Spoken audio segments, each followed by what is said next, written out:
Lifestyle she respect, ayy, cause you know how sticky it get, ayy.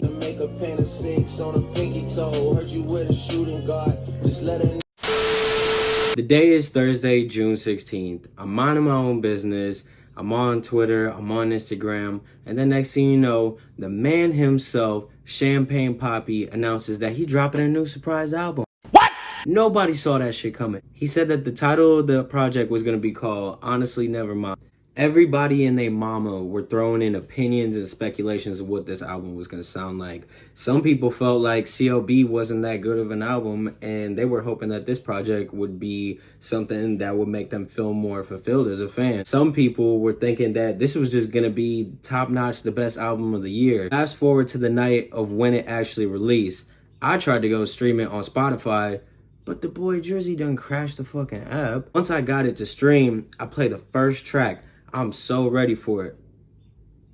And then I realized it was a house album. Now I know for the average Drake fan, one that's not into house music, this was completely left field. And even for me, this was left field. I know that Drake has done variations with styles over the years, but I don't think anyone saw house in Drake's arsenal. What the hell is even that? As I started listening to it, at first, I was trying to figure out what Drake sounds like and how cohesive this is, and if this is something that could be part of his repertoire. And upon first release, I had mixed feelings about it, but as time went on, I've been playing it every day, and it's starting to sound more and more like Drake.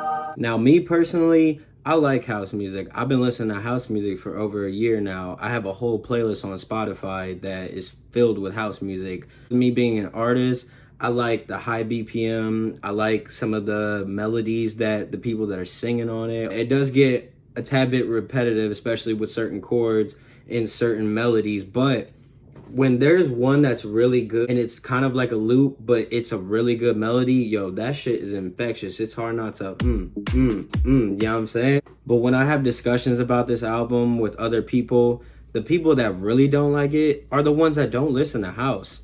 This isn't what they were expecting. This isn't what they thought that they were going to get from the boy Drizzy. And that's completely understandable. It threw me off the first day. But it's one of those situations where you have to be open to listening to house music and that whole vibe. Otherwise, this album just ain't going to work for you. So what are some of the cons, in my opinion, on this album? Well, I think the first one is on the track Falling Back. I think everybody can agree. No one wants to hear falling back on me 30 times. I mean, I remember when this first dropped, I was on Twitter. Everybody was listening to the first track at the same time. Everyone was like, if this nigga says falling back on me one more time, it got a little repetitive. I understand he was trying to drive the message of that song and like really deliver on that vibe. I get it. I'm an artist. I understand that. But 30 times was a bit repetitive. Another issue that I saw people were taking with this album was the use of the auto-tune on his voice. Everybody's heard songs where Drake is singing, and he's found good pockets, but some of the tracks on this project, he did go a little overboard with the auto-tune. I mean, it wasn't really blended well, and maybe that was intentional. Maybe he was trying to go for something different. I don't know, but people definitely noticed that the auto-tune was a little spotty. Another issue that I had with this album was that this was house, but if you actually listen to house music and what other artists make, it wasn't as much as what they give you. It felt very like cookie cutter-ish. Like it works, but he could have pushed the envelope a little bit more. He could have went more house sounding on this. That's one of those things where it's like, if you know, you know. Now let's talk about the good. I think people are completely overlooking the fact that Drake made a house album. This is something completely different. It's blending some other genre with what you do as an artist and putting them together. And who else better to do it than Drake? Fantastic idea. He's very commercial. He knows how to make hits. He's been in the industry for a while. He knows how to keep that longevity going. I feel like this was all intentional. As a Drake fan, I think that's pretty dope. As an artist, I respect other artists that want to take a risk, do something that's out of the norm. And when you've been running shit for so long like Drake has, to challenge yourself still and not be content, that's amazing, especially as a fan. Like, I love to see it. Another thing that I like about this project is it takes two things that I like and puts them together: house music and Drake. I'm a big Drake fan, and I've low-key liked house music. So it's nice that the most successful artist in the world right now is making house music, or he made a project that was house. To me, I thought that was dope. I feel like it's something that's going to be a trickle down. Drake is one of those artists where he sets trends. He starts new things and starts new waves. Other people are going to tend to follow. And I think that's dope. I think the hip hop space should adapt more of the house side. It just gives people that feeling, especially after coming from a pandemic.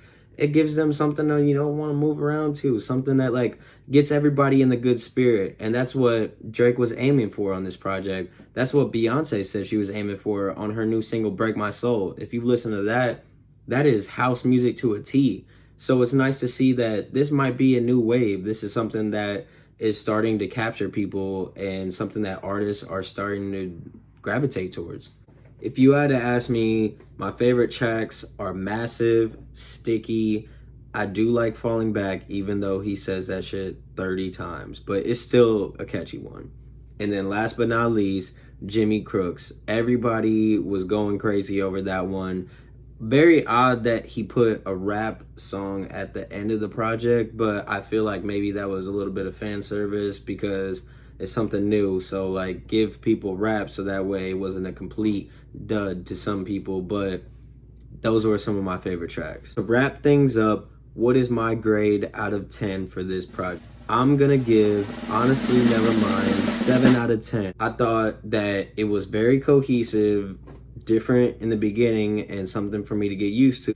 I like riding in the car listening to this stuff. It's good vibe music. It sets a certain ambiance, if you will, when you play this album, but it's not for every situation. You can't be with the boys like trying to turn up to this. Nah, this is something that you got playing in the background, and it's, just chill music. Like, I've already had a little party at my place and I played some of this album. It went perfectly. So yeah, 7 out of 10 from your boy ODESSA.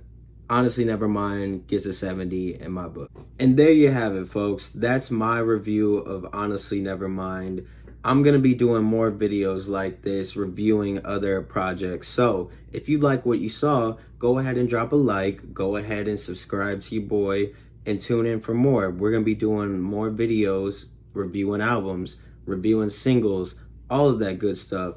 So until next time, it's been your boy ODESSA, and I'm out.